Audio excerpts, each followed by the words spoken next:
সুপ্রিয় শিক্ষার্থীবৃন্দ, আসসালামু আলাইকুম। ঢাকা কলেজের অনলাইন শ্রেণী কার্যক্রমের অংশ হিসেবে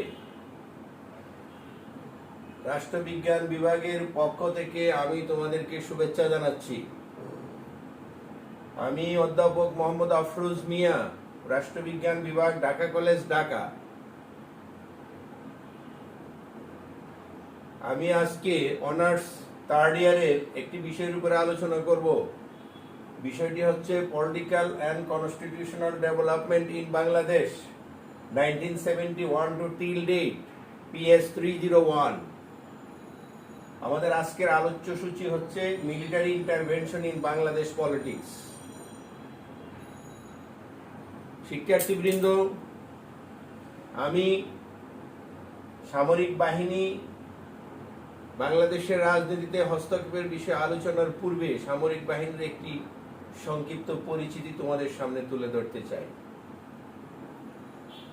সামরিক বাহিনী হচ্ছে যে কোনো রাষ্ট্রের একটি বিশেষায়িত বাহিনী, যে বাহিনী রাষ্ট্রের নিরাপত্তার দায়িত্বে নিয়োজিত থাকে।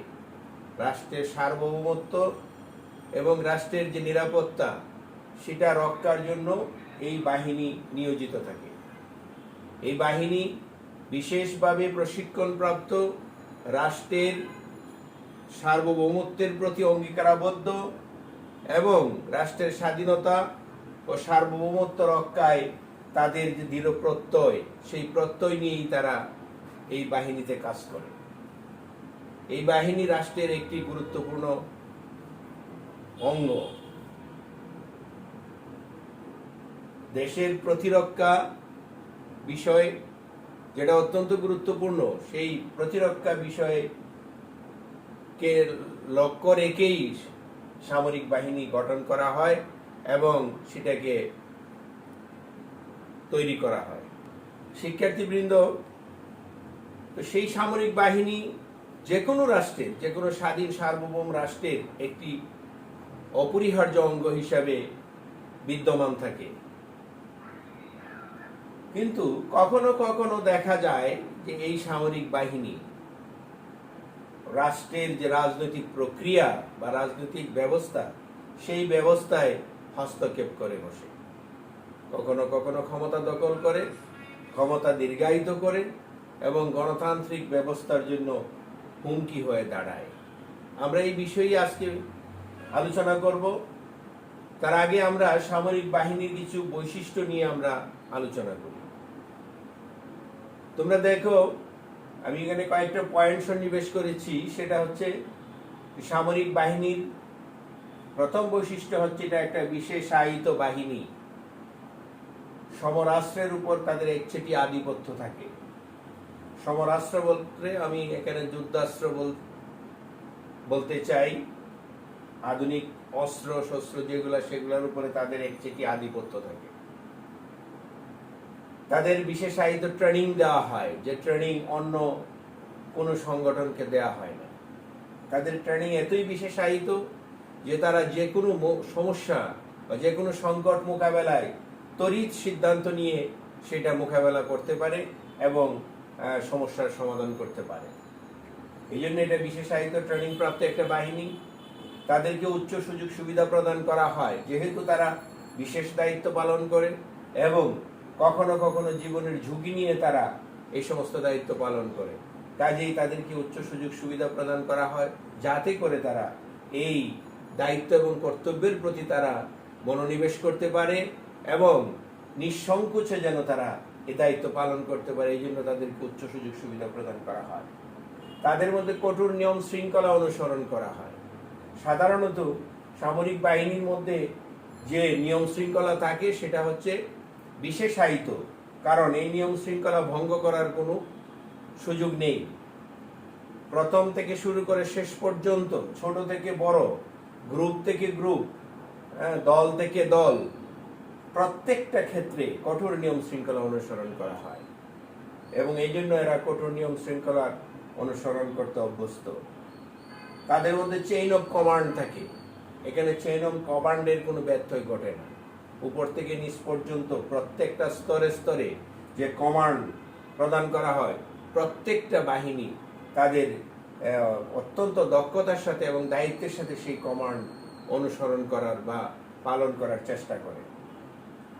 এটি একটি আধুনিক বাহিনী হিসেবে প্রতিষ্ঠিত, কারণ এই বাহিনী উন্নত প্রযুক্তি, উন্নত যুদ্ধাস্ত্র, সমরাস্ত্র এবং উন্নত প্রশিক্ষণ সব কিছু দিয়ে তাদেরকে এমনভাবে তৈরি করা হয় যেন তারা একটা বিশেষ বাহিনী হিসেবে, একটা আধুনিক বাহিনী হিসেবে নিজেদেরকে প্রতিষ্ঠিত করতে পারে এবং যে কোনো সংকট মোকাবেলায় তারা যেন ঝাঁপিয়ে পড়তে পারে। এই জন্য তারা আধুনিক বাহিনী হিসেবে প্রতিষ্ঠিত। এবার আমরা দেখব এই যে একটা সামরিক বাহিনী, বিশেষায়িত একটা বাহিনী, যে বাহিনী একটা রাজনৈতিক ব্যবস্থায় অপরিহার্য উপাদান হিসাবে বিদ্যমান থাকে, সেই বাহিনী উন্নয়নশীল দেশে কি কি ভূমিকা পালন করে।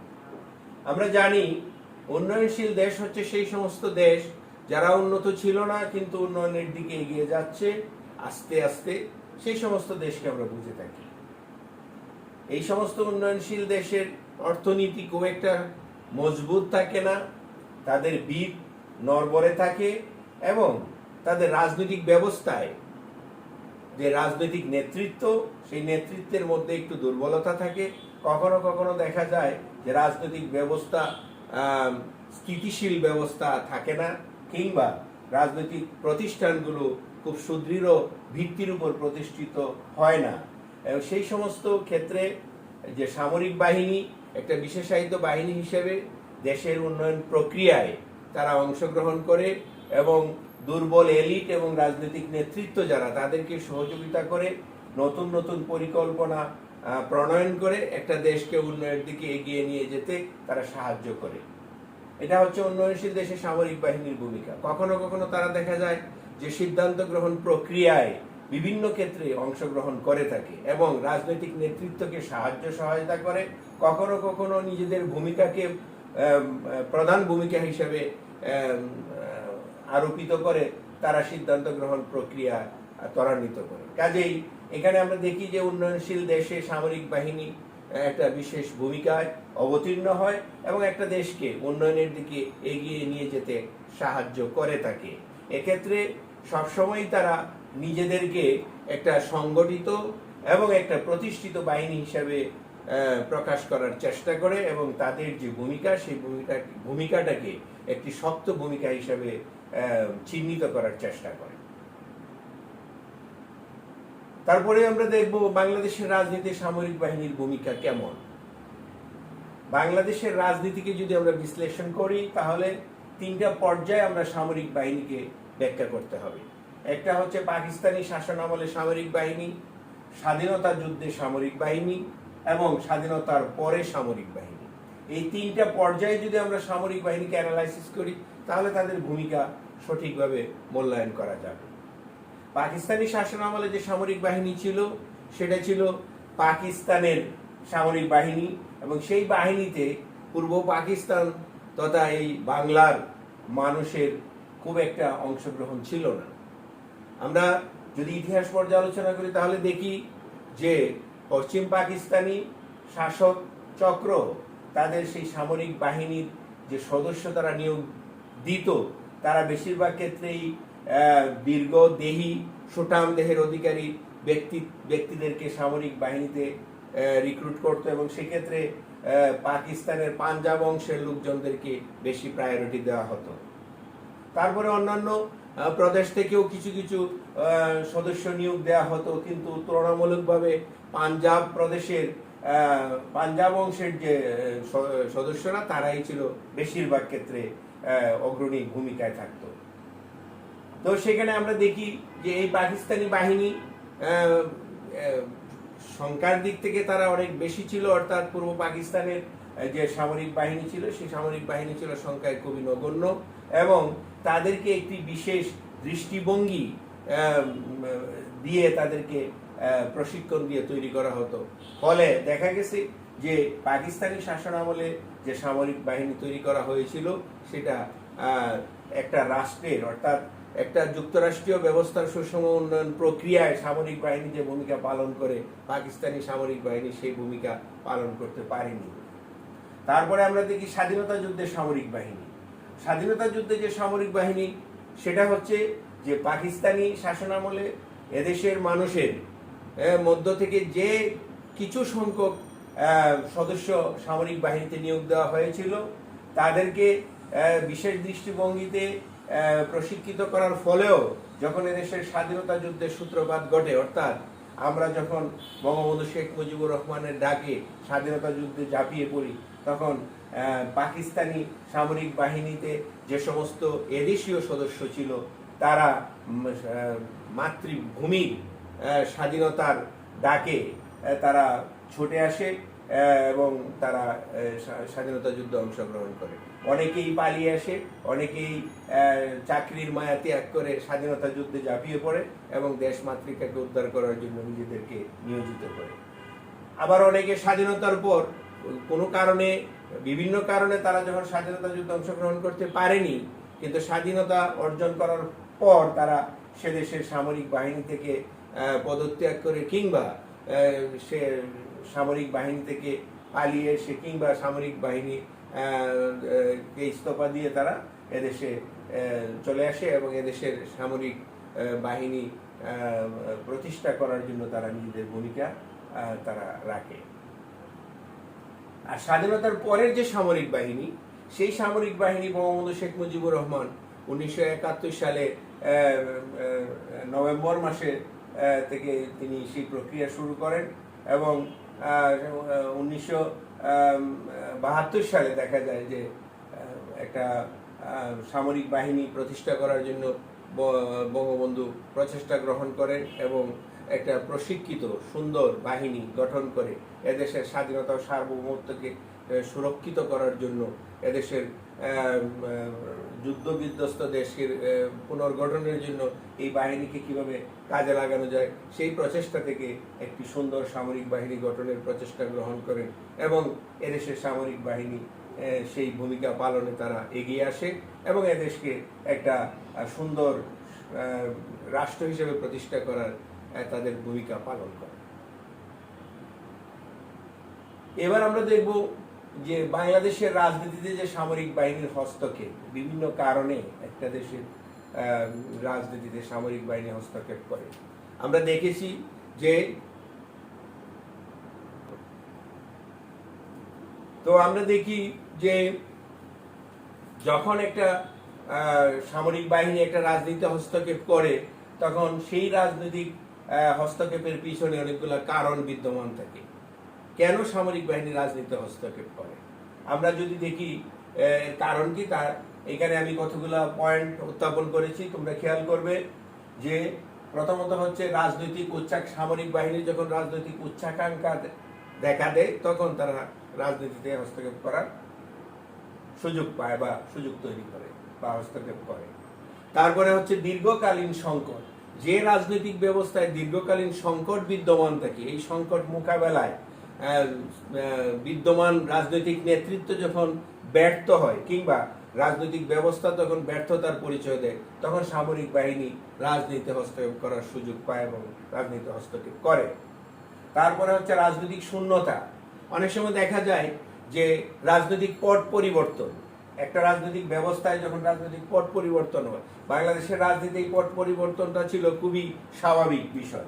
আমরা দেখেছি যে স্বাধীনতা যুদ্ধের পর যখন দেশ স্বাধীন সার্বভৌম রাষ্ট্র হিসেবে আত্মপ্রকাশ করে, তারপরে বঙ্গবন্ধু এক বুক আশা নিয়ে এদেশের আর্থসামাজিক রাজনৈতিক উন্নয়নের লক্ষ্যকে সামনে এগিয়ে নিয়ে যাওয়ার জন্য তিনি তার শাসনের সূচনা করেন। কিন্তু মাত্র 3.5 বৎসরের মাথায় বঙ্গবন্ধুকে সপরিবারে হত্যা করে রাজনৈতিক পট পরিবর্তন করে দেওয়া হয়। এই যে রাজনৈতিক পট পরিবর্তন, এইভাবে আরো পরিবর্তন হয়েছে। জিয়াউর রহমান আসলেন, জিয়াউর রহমানের পরে হুসাইন মোহাম্মদ এরশাদ আসলেন, হুসাইন মোহাম্মদ এরশাদের পরে আবার গণতান্ত্রিক শাসনের সূচনা হলো। এইভাবে দেখা যায় যে রাজনৈতিক পট পরিবর্তনের সময় রাজনৈতিক ব্যবস্থায় শূন্যতা সৃষ্টি হয় এবং এই যে শূন্যতা, এই শূন্যতা বিভিন্ন ধরনের শূন্যতা সৃষ্টি হয়। এই শূন্যতাকে কাটিয়ে ওঠা যখন সম্ভব হয় না, তখন এই সুযোগে সামরিক বাহিনী রাজনীতিতে হস্তক্ষেপ করে। আমরা সেটাই দেখেছি বাংলাদেশের রাজনীতিতে। তারপরে হচ্ছে রাজনৈতিক স্থিতিশীলতার অভাব। যখন একটা রাজনৈতিক ব্যবস্থায় রাজনৈতিক স্থিতিশীলতা বিদ্যমান থাকে না, তখন সামরিক বাহিনী স্থিতিশীলতার অজুহাতে রাজনীতিতে হস্তক্ষেপ করে। ক্ষমতার মোহ, অনেক সময় দেখা যায় যে সামরিক বাহিনীর কিছু কিছু নেতৃত্ব, অর্থাৎ কিছু কিছু উচ্চ পদের অধিকারী ব্যক্তিবর্গ ক্ষমতার মোহে যখন আকৃষ্ট হয়, তখন তারা ক্ষমতা চর্চা করার জন্য রাজনীতিতে হস্তক্ষেপ করে এবং সিদ্ধান্ত গ্রহণ তাদের নিজেদের পক্ষে নিয়ে যাওয়ার প্রচেষ্টা গ্রহণ করে। তারপরে হচ্ছে অর্থনৈতিক সংকট। যখন উন্নয়নশীল দেশে অর্থনৈতিক সংকট একটা স্বাভাবিক বিষয়, কারণ উন্নয়নশীল দেশ সবসময়ই সংকট মোকাবেলা করে সামনের দিকে এগিয়ে যায়। তাদের অর্থনৈতিক সংকট নিত্যদিনের সাথী। সেই সংকট যখন প্রকট আকারে দেখা দেয়, তখন সামরিক বাহিনী সেই সংকটের মাঝখানে অর্থাৎ ফাঁকে তারা রাজনৈতিক ক্ষমতা দখল করে নেয় এবং রাজনৈতিক অর্থনৈতিক সংকট মোকাবেলায় নিজেদের ভূমিকাকে প্রাধান্য দেওয়ার জন্য তারা নিজেদেরকে আবির্ভূত করে এবং রাজনৈতিক ব্যবস্থাকে তারা ধ্বংস করে দেয়। তারপরে হচ্ছে সরকারের অসহিষ্ণু মনোভাব। সরকার যখন সাধারণভাবে অসহিষ্ণু হয়ে পড়ে, অর্থাৎ যখন তার ক্ষমতা কুক্ষিগত করার জন্য কিংবা তার অদক্ষতার জন্য যখন রাজনৈতিক ব্যবস্থায় অস্থিতিশীলতা দেখা দেয়, তখন সরকার যখন নিপীড়ন নির্যাতনমূলক পরিবেশ তৈরি করে কিংবা ভূমিকা অবতীর্ণ হয়, তখন এই সমস্ত নিপীড়ন নির্যাতনমূলক ভূমিকা পালনের কারণে জনগণ অসহিষ্ণু হয়ে ওঠে। সরকার এবং জনগণের মধ্যে যখন একটা গ্যাপ তৈরি হয়, এই গ্যাপের সুযোগে সামরিক বাহিনী রাজনীতিতে হস্তক্ষেপ করে। আরেকটা হচ্ছে রাজনৈতিক প্রতিষ্ঠানের দুর্বলতা। যখন দেখা যায় একটা রাজনৈতিক ব্যবস্থায় রাজনৈতিক দল দুর্বল ভাবে রাজনীতিতে অবতীর্ণ হয়, যখন রাজনৈতিক দল সংগঠিত না থাকে কিংবা আইন শৃঙ্খলা পরিস্থিতি যখন ভালো না থাকে, কিংবা যখন দেখা যায় যে রাজনৈতিক প্রতিষ্ঠানগুলো তাদের স্ব ভূমিকা পালনে ব্যর্থ হচ্ছে, তখনই সামরিক বাহিনী এই দুর্বলতার সুযোগে সামরিক বাহিনী রাজনীতিতে হস্তক্ষেপ করে। আইন শৃঙ্খলার অবনতি, এটা আমরা আগেও বলেছি। যখন একটা রাজনৈতিক ব্যবস্থা, বিশেষ করে বাংলাদেশের রাজনীতিতে যে কয়বার সামরিক শাসন এসেছে, তার একটা কারণ ছিল আইন শৃঙ্খলার অবনতি। যখন বিদ্যমান গণতান্ত্রিক রাজনৈতিক নেতৃত্ব আইন শৃঙ্খলা ব্যবস্থায় যখন ভূমিকা পালনে ব্যর্থ হয়েছে কিংবা আইন শৃঙ্খলা অবনতি যখন ঘটিয়েছে, তখন সেই সুযোগে সামরিক বাহিনী শৃঙ্খলা ফিরিয়ে আনার অজুহাতে রাজনীতিতে হস্তক্ষেপ করেছে এবং সামরিক শাসন জারি করেছে। যোগ্য নেতৃত্বের অভাব, এটা একটা বিরাট ফ্যাক্টর সামরিক বাহিনী রাজনীতিতে হস্তক্ষেপের জন্য। কারণ এদেশের বঙ্গবন্ধু শেখ মুজিবুর রহমানের পরে আমরা দেখি যে যোগ্য বা সুযোগ্য নেতৃত্বের খুবই অভাব ছিল এদেশের রাজনীতিতে। ফলে সময়ে সময়ে দেখা গেছে এই নেতৃত্বের যে শূন্যতা বা এই নেতৃত্বের যে ব্যর্থতা, এই ব্যর্থতার কারণেই সামরিক বাহিনী রাজনীতিতে হস্তক্ষেপ করেছে। বাংলাদেশের রাজনৈতিক দলীয় কোন্দল, এটা একটা উল্লেখযোগ্য বিষয়। কারণ বাংলাদেশের রাজনৈতিক প্রতিষ্ঠানগুলো কখনো, রাজনৈতিক দলগুলো কখনো শক্তিশালী ভিতের উপর প্রতিষ্ঠিত হয়নি। একমাত্র বাংলাদেশ আওয়ামী লীগ ব্যতীত অন্য যে দলগুলা পরিস্থিতির কারণে সৃষ্টি হয়েছে এবং দলছুট নেতৃত্বদেরকে নিয়ে, দলছুট অনুসারীদেরকে নিয়ে যখন তারা প্রতিষ্ঠা পেয়েছে, তখন স্বাভাবিকভাবেই তাদের ভিত ছিল খুবই দুর্বল, নড়বড়ে। এই নড়বড়ে দুর্বল ভিত্তির উপর দাঁড়িয়ে যখন রাজনৈতিক দলগুলো তাদের ভূমিকা পালন করতে চেয়েছে, তখনই তাদের মধ্যে দলীয় কোন্দল দানা বেঁধেছে এবং দলীয় কোন্দল মীমাংসা করতে না পেরে দলগুলো ভেঙে টুকরো টুকরো হয়েছে এবং সেই অজুহাতে অনেক সময় সামরিক বাহিনী রাজনীতিতে হস্তক্ষেপ করেছে। তারপরে আমরা দেখি যে জনগণের রাজনৈতিক সচেতনতার অভাব, এই ফাঁকেও এটাকে কাজে লাগিয়ে সামরিক বাহিনী রাজনীতিতে হস্তক্ষেপ করেছে। দুর্নীতি ও স্বজনপ্রীতি, সেটাও বাংলাদেশের বিভিন্ন শাসনামলে আমরা দেখেছি যে দুর্নীতি এবং স্বজনপ্রীতি যখন প্রকট আকার ধারণ করেছে, তখনই সামরিক বাহিনী রাজনীতিতে হস্তক্ষেপের সুযোগ পেয়েছে এবং হস্তক্ষেপ করেছে। স্বাধীনতা বিরোধীদের কার্যকলাপ, কখনো দেখা গেছে বঙ্গবন্ধু শেখ মুজিবুর রহমানের 3.5 বছরের শাসনামলের পর এদেশে বিভিন্নভাবে রাজনৈতিক নেতৃত্ব ধর্মকে ব্যবহার করেছে এবং স্বাধীনতা যুদ্ধের সময় যারা স্বাধীনতার বিপক্ষের শক্তি ছিল, তারা বিভিন্নভাবে যখন এই সুযোগ পেয়েছে, তারা ধর্মকে ব্যবহার করেছে এবং তারা বিভিন্ন ক্ষেত্রে যখন তৎপর হয়ে উঠেছে, সেই তৎপরতা দেশের স্বাধীনতার সার্বভৌমত্বকে যখন হুমকির সম্মুখীন করেছে, ঠিক তখনই সামরিক বাহিনী অজুহাত দেখিয়ে হস্তক্ষেপের সুযোগ পেয়েছে এবং রাজনীতিতে হস্তক্ষেপ করেছে। তারপরে আমরা দেখি ঐতিহাসিক কারণ। ঐতিহাসিকভাবে দেখা যায় যে এদেশের যে সামরিক বাহিনী, সেই সামরিক বাহিনী পাকিস্তানের উত্তরাধিকার ছিল, এবং পাকিস্তানের যে উত্তরাধিকার হওয়ার কারণে তারা এদেশের রাজনৈতিক যে স্থিতিশীলতা, সেই স্থিতিশীলতাকে তারা কখনো মেনে নিতে পারেনি।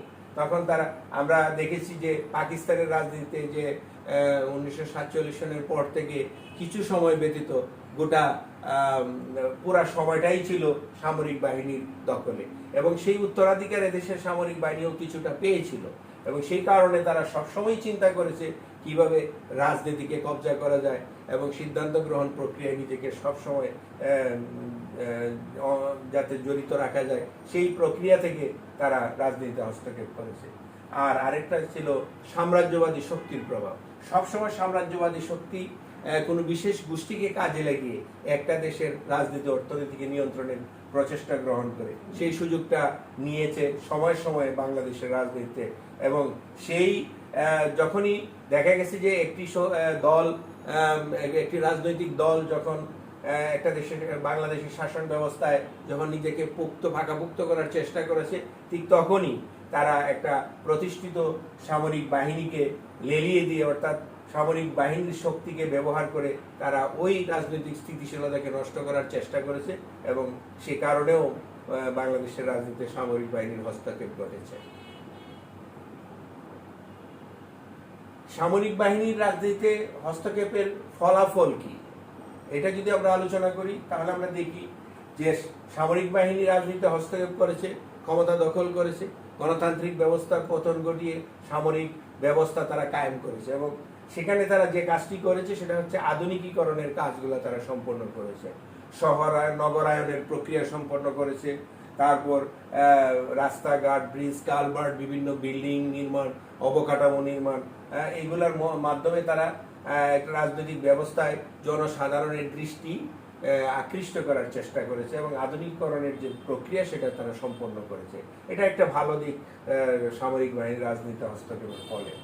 তারপরে হচ্ছে জনকল্যাণ, অর্থনৈতিক উন্নয়ন। অনেক সময় দেখা গেছে যে সামরিক বাহিনী সাময়িক সময়ের জন্য হলেও জনকল্যাণমূলক বিভিন্ন কর্মসূচি গ্রহণ করেছে এবং বাস্তবায়ন করেছে। যেহেতু একক নেতৃত্বে কারো আদেশ পালনের জন্য অপেক্ষা করতে হয়নি তাদের, কাজেই তারা নিজেদের নেতৃত্বে জনকল্যাণমূলক কর্মসূচি গ্রহণ করেছে এবং বাস্তবায়ন করেছে, যেটা উন্নয়নশীল দেশ হিসেবে এদেশের মানুষের জন্য খুব কখনো কখনো কল্যাণকর হয়েছে। আর অর্থনৈতিক উন্নয়নের দিকেও তারা নজর দিয়েছে, কিভাবে একটা দেশের অর্থনৈতিক উন্নয়ন করা যায়, বিশেষ করে এদেশের বাংলাদেশের যে অর্থনৈতিক উন্নয়ন সেটাকে ত্বরান্বিত করে জনসাধারণের দৃষ্টি আকর্ষণ করার প্রচেষ্টা তারা গ্রহণ করেছে। শান্তি শৃঙ্খলা প্রতিষ্ঠা, যেহেতু সামরিক বাহিনী একটা সুশৃঙ্খল বাহিনী এবং তাদের হাতে সমরাষ্ট্রের একচ্ছত্র আধিপত্য ছিল, কাজেই তারা শান্তি শৃঙ্খলা প্রতিষ্ঠায় তারা ভূমিকা রাখতে পেরেছে এবং শান্তি শৃঙ্খলা কখনো কখনো প্রতিষ্ঠিত হয়েছে।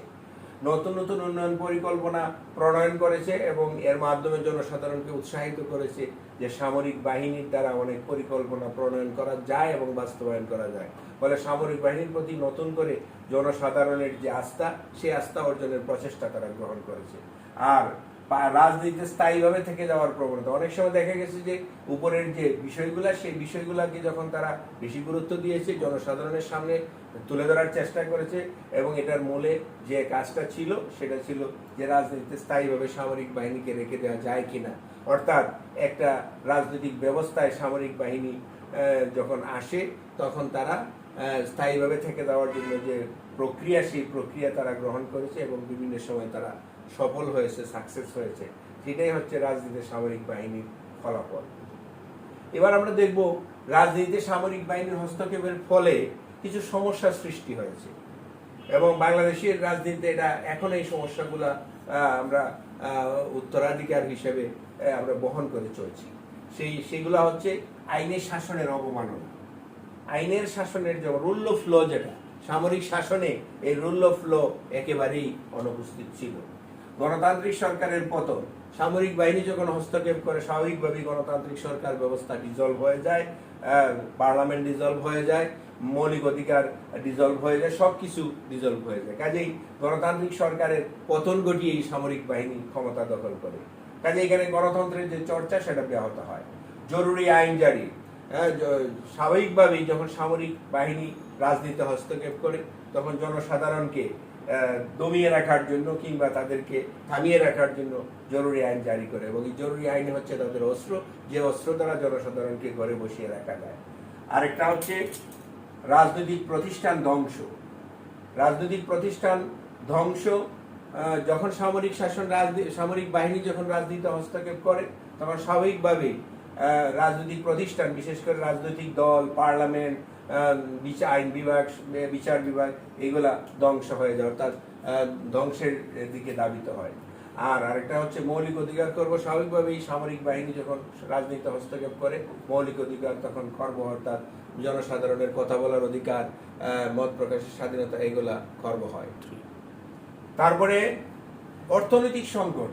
দীর্ঘদিন যখন সামরিক শাসন বজায় থাকে তখন স্বাভাবিকভাবেই দেশে অর্থনৈতিক সংকট দেখা যায়, অর্থাৎ সামরিক বাহিনী তাদের একচ্ছত্র ক্ষমতাকে ব্যবহার করে জনসাধারণের মতামতকে তোয়াক্কা না করে যখন বিভিন্ন উন্নয়ন কর্মকাণ্ডের আদলে তারা অর্থনৈতিক সংকট তৈরি করে, এবং সেই সংকট যখন দীর্ঘায়িত হয় তখন দেখা যায় যে সামরিক বাহিনী চলে গেলেও রাজনীতি থেকে অর্থনৈতিক সংকট দূরীভূত হয় না, অর্থাৎ অর্থনৈতিক সংকট একটা চিরস্থায়ী সংকটে পরিণত হয়। সেটাই হয়েছে আমাদের বাংলাদেশের রাজনীতিতে। তারপরে হচ্ছে রাজনীতিতে ধর্মের ব্যবহার। সামরিক বাহিনী স্বাভাবিকভাবেই যখন রাজনীতিতে হস্তক্ষেপ করে তখন জনসাধারণের মতের প্রতি বা জনসাপোর্টের প্রতি তাদের কোনো বালাই থাকে না বা সুযোগ থাকে না, তখন তারা ধর্মকে ব্যবহার করে সামরিক শাসনকে বৈধ শাসন হিসাবে প্রতিষ্ঠা করার একটা প্রয়াস তারা গ্রহণ করে। প্রশাসনিক জটিলতা সৃষ্টি। সামরিক শাসন বা সামরিক বাহিনীর যে প্রশাসনিক কর্মকাণ্ড সাধারণ অর্থাৎ বেসামরিক প্রশাসনিক কর্মকাণ্ডের সাথে একটা বিস্তর পার্থক্য থাকে। সেই পার্থক্যের কারণে এই দুইটা প্রশাসনিক ব্যবস্থার মধ্যে একটা জটিলতা সৃষ্টি হয়, এবং এই জটিলতার কারণে জনসাধারণ বেসামরিক প্রশাসন এবং সামরিক প্রশাসনের মধ্যে একটা তালগোল পাকিয়ে ফেলে, অর্থাৎ এই দুইটা প্রশাসনিক ব্যবস্থা দুই ধরনের পরিবেশে পরিচালিত হওয়ার কথা, কিন্তু সেটা যখন রাজনীতিতে চলে আসে, অর্থাৎ সাধারণ মানুষের উপরে যখন সামরিক বাহিনীর প্রশাসনিক পরিকল্পনা দ্বারা আরোপ করার চেষ্টা করে তখন স্বাভাবিকভাবে একটা জটিলতা সৃষ্টি হয়, যেটা একটা দেশের উন্নয়ন পরিকল্পনা বা একটা দেশের উন্নয়ন প্রক্রিয়াকে ব্যাহত করে। আর আরেকটা হচ্ছে কি, রাজনৈতিক উন্নয়নের গতি ব্যাহত। স্বাভাবিকভাবে সামরিক বাহিনী যখন রাজনীতিতে হস্তক্ষেপ করে তখন রাজনৈতিক উন্নয়নের যে স্বাভাবিক গতি দ্বারা সেটা ব্যাহত হয়, আর আন্তর্জাতিক সম্পর্কের অবনতি হয়। কারণ কোনো বড় বড় গণতান্ত্রিক রাষ্ট্র কখনো একটা সামরিক শাসনের অধীনে কোনো রাষ্ট্রকে তারা সাপোর্ট করতে চায় না কিংবা সাহায্য সহযোগিতা করতে চায় না। এটা আন্তর্জাতিক রাজনীতির একটা বৈশিষ্ট্য। কাজে আমরা দেখি যে বাংলাদেশে দীর্ঘ সময় সামরিক শাসন থাকার কারণে এদেশের আর্থসামাজিক রাজনৈতিক উন্নয়নের যে গতিধারা সেটা ব্যাহত হয়েছে, অবকাঠামোগত উন্নয়নও ব্যাহত হয়েছে, এবং সার্বিকভাবে একটা দেশ গণতন্ত্রের দিকে এগিয়ে যেতে না পারার কারণে তারা রাজনৈতিকভাবে অন্ধকারের দিকে এগিয়ে গিয়েছে। আমরা উপসংহারে বলবো যে দীর্ঘ সময় যখন বাংলাদেশের রাজনীতিতে সামরিক শাসন ছিল, এই সামরিক শাসনের কারণে বাংলাদেশের রাজনৈতিক ব্যবস্থায় যে সংকটের সৃষ্টি হয়েছে, সেই সংকটগুলো হচ্ছে একাত্মতার সংকট, মানুষের মধ্যে যে একাত্মতার সংকট, বিভিন্ন গোষ্ঠীর মধ্যে যে একাত্মতার সংকট, বিভিন্ন রাজনৈতিক দলের মধ্যে যে একাত্মতার সংকট, সেটা তৈরি হয়েছে। অংশগ্রহণের সংকট, রাজনীতির প্রতি মানুষের একটা বিতৃষ্ণা ভাব চলে এসেছে, অর্থাৎ রাজনীতিতে যে অংশগ্রহণ সেটা ব্যাহত হয়েছে। সাংবিধানিক সংকট তৈরি হয়েছে, অর্থাৎ বিভিন্ন সময় দেখা গেছে সামরিক বাহিনীর হস্তক্ষেপের কারণে সংবিধানকে ডিসলভ করে দেওয়া হয়েছে, অর্থাৎ সংবিধানকে স্থগিত করে সামরিক রীতিনীতির মাধ্যমে দেশ পরিচালিত হয়েছে। ফলে সাংবিধানিক যে সংকট, সেই সংকট তৈরি হয়েছে, সেই সংকট দীর্ঘায়িত হয়েছে এবং রাজনৈতিক সমস্যা প্রকট হয়েছে।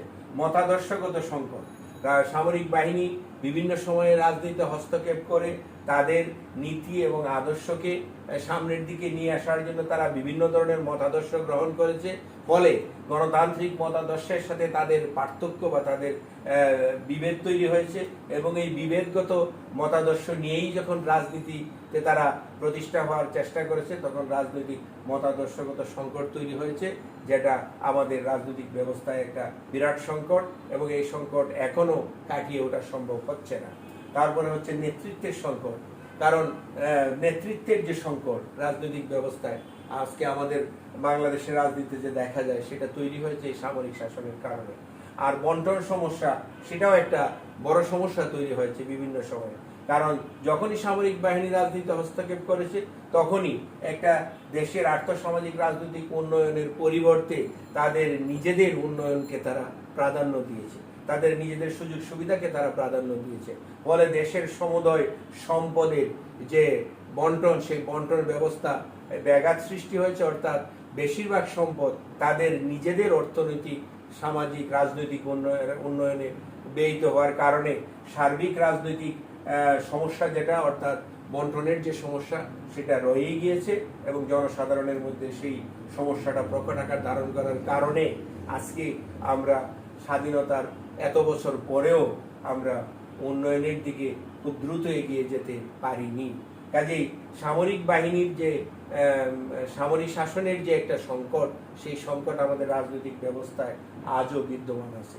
কাজেই আমরা দেখি যে সামরিক বাহিনী একটা বিশেষায়িত বাহিনী হিসেবে যখনই রাজনীতিতে হস্তক্ষেপ করে, যে অজুহাতেই তারা রাজনীতিতে হস্তক্ষেপ করে, সে অজুহাত যেটাই হোক না কেন, এদেশের গণতান্ত্রিক প্রক্রিয়া বাধাগ্রস্ত হয়েছে, এবং গণতান্ত্রিক প্রক্রিয়াই শুধু বাধাগ্রস্ত হয়নি, এদেশের মানুষের আর্থসামাজিক রাজনৈতিক উন্নয়নের গতিধারা বাধাগ্রস্ত হয়েছে, এবং এদেশ সংকটের দিকে ধাবিত হয়েছে।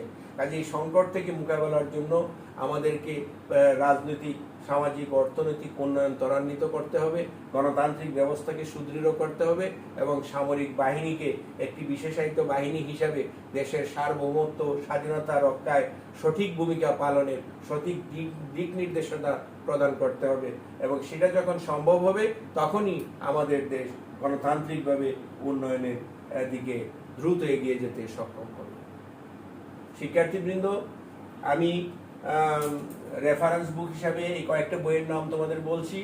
এফ জামান, বাংলাদেশের সরকার ও রাজনীতি, ডক্টর তারেক শামসুর রহমান, বাংলাদেশের রাজনীতির 25 বছর, প্রফেসর জামান মিয়া, জাকির হোসেন, কামারুজ্জামান, মোহাম্মদ মাহমুদুল হাসান, বাংলাদেশের রাজনৈতিক ও সাংবিধানিক উন্নয়ন 71 থেকে বর্তমান।